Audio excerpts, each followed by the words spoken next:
కార్తీక పురాణం 6వ అధ్యాయము దీపదాన నిధి మహత్యం. ఓ రాజశ్రేష్ఠుడా, ఏ మానవుడు కార్తీక మాసము నెల రోజులు పరమేశ్వరుని శ్రీ మహావిష్ణువును పంచామృత స్నానం చేయించి కస్తూరి కలిపిన మంచి గంధపు నీటితో భక్తిగా పూజించినచో అట్టి వానికి అశ్వమేధ యాగము చేసినంత పుణ్యము దక్కును. అటులనే ఏ మానవుడు కార్తీక మాసమంతయు దేవాలయమునందు దీపారాధన చేయునో వానికి కైవల్యం ప్రాప్తించును. దీంతో పాటు దీపదానం కూడా ఈ నెలలో పుణ్యలోకాలను కలుగచేస్తుంది. దీపదానానికి సంబంధిత వ్యక్తి తనంతట తాను స్వయంగా ఒత్తిని తీసి శుభ్రపరిచి ఒత్తులు చేయాలి. వరిపిండితో ప్రమిదను చేసి వత్తులు అందులో వేసి నేతితో దీపాన్ని వెలిగించాలి. ఆ ప్రమిదను బ్రాహ్మణుడికి దానమివ్వాలి. శక్తి కొలది దక్షిణ సైతం ఇవ్వాలి. ఇలా ప్రతిరోజు చేస్తూ కార్తీక మాసం ఆఖరి రోజున వెండితో చేసిన ప్రమిదలో బంగారంతో ఒత్తిని చేయించి ఆవు నెయ్యి పోసి దీపం వెలిగించాలి. పిండి దీపాన్ని ప్రతిరోజు ఏ బ్రాహ్మణుడికి దానం చేస్తున్నారో వెండి ప్రమిదను సైతం చివరి రోజు అదే బ్రాహ్మణుడికి దానం చేయటం వల్ల సకల ఐశ్వర్యములు పొందటమే కాకుండా మరణానంతరం మోక్షాన్ని పొందగలరు అని వివరించారు. దీపారాధన సమయములో కింది స్తోత్రాన్ని పఠించాలి. సర్వజ్ఞానప్రదం దివ్యం సర్వసంపత్సు కవాహం దీపదానం ప్రదాస్యామి శాంతిరాస్తు సదామామ. అన్ని విధముల జ్ఞానం కలుగచేయునదియు సకల సంపదల నిచ్చునది యగును ఈ దీపారాధనము చేయుచున్నాను, నాకు శాంతి కలుగుకాక అని పై శ్లోకానికి అర్థం. దీపదానం తంతు పూర్తయ్యాక బ్రాహ్మణ సమారాధన చేయాలి. అంత శక్తి లేనివారు కనీసం 10 మంది బ్రాహ్మణులను భోజనం పెట్టి దక్షిణ తాంబూలాలు ఇవ్వాలి. పురుషులు కానీ స్త్రీలు కానీ ఎవరైనా ఈ దీపదానం చేయవచ్చు. ఇది సిరి సంపదలు, విద్యాభివృద్ధి, ఆయుర్వృద్ధి కలిగిన సుఖాలను అందజేస్తుంది. దీనిని గురించి ఒక ఇతిహాసం ఉంది అంటూ వశిష్ఠుల వారు ఇలా చెబుతున్నారు. లుబ్ధ వితంతువు స్వర్గమున కేగుట. పూర్వకాలమున ద్రావిడ దేశంలో ఒక గ్రామాన ఒక స్త్రీ ఉంది. ఆమెకు పెండ్లి అయిన కొద్ది రోజులకే భర్త చనిపోయాడు. సంతానము కానీ ఆఖరికి బంధువులు కానీ లేరు.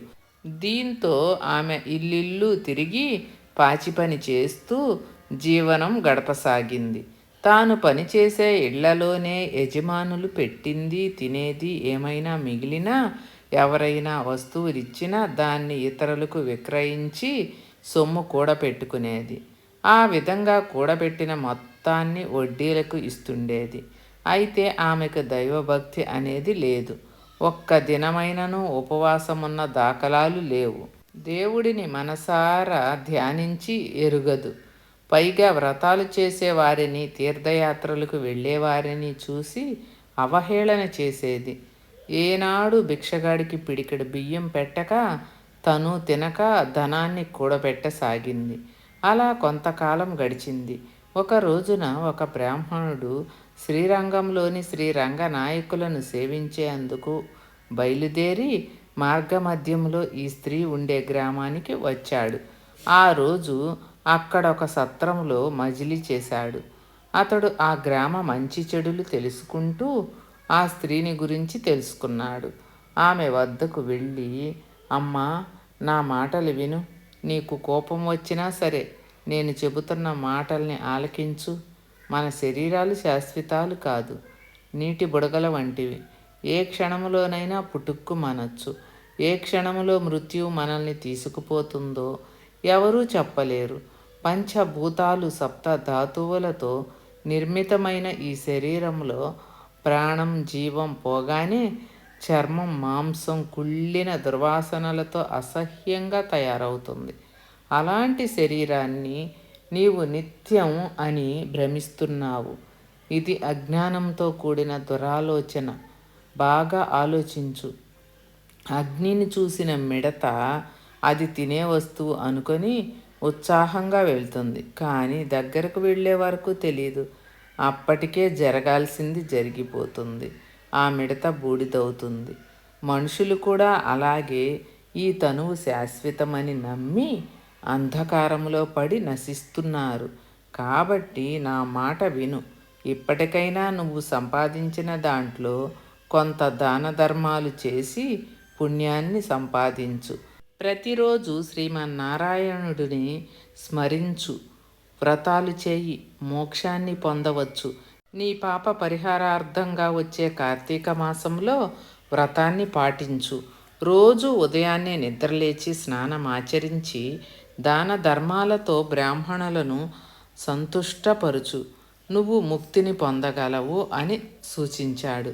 ఆ బ్రాహ్మణుడు చెప్పిన మాటల్ని బుద్ధిగా విన్న ఆ వితంతువు ఆ రోజు నుంచి మనసు మార్చుకొని దాన ధర్మాలను చేస్తూ కార్తీక వ్రతం ఆచరించింది. ప్రతిరోజు దీపారాధన చేయడంతో పాటు యథాశక్తి దీపదానం చేసింది. దీంతో ఆమెకు జన్మరాహిత్యమై మోక్షాన్ని పొందింది. కాబట్టి రాజా, కార్తీక మాసంలో ప్రతిరోజు ఒక పర్వదినమే ప్రతి కార్యం మోక్షదాయకమే అని జనకుడు తెలిపాడు. ఇట్లు స్కాంద పురాణాంతర్గత వశిష్ట ప్రోక్త కార్తీక మహత్యమందలి 6వ అధ్యాయము 6వ రోజు పారాయణం సమాప్తం. విన్నారు కదా, కార్తీక పురాణం 6వ అధ్యాయం.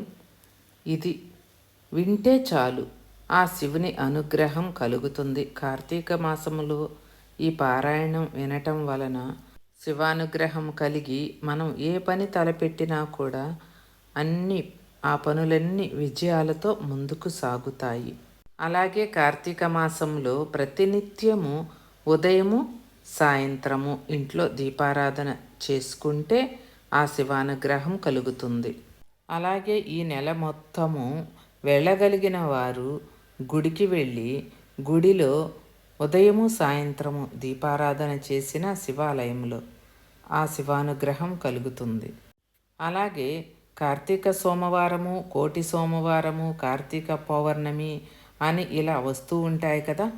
ఆ రోజులలో మీరు శివాలయానికి వెళ్ళి సాయంత్రం 365 ఒత్తులు వెలిగించుకొని శివాలయంలో ప్రదోషకాల పూజ జరుగుతుంది. ఆ పూజ మీరు కళ్ళారా చూసి మీరు మనసులో ఉన్న కోరికను కోరుకున్నట్లయితే ఆ శివానుగ్రహం తప్పక లభిస్తుంది. మీ కోరికలు వెంటనే తీరతాయి. అలాగే కార్తీక పౌర్ణమి వరకు ఉపవాసాలు ఉంటే చాలా చాలా మంచిది. ఆ శివానుగ్రహం కలుగుతుంది. పౌర్ణమి తర్వాత అంత ఫలితము లేకపోయినా పౌర్ణానికి ముందు కనుక మీరు ఉపవాసం ఉన్నారంటే ఉపవాస ఫలితం పొందుతారు.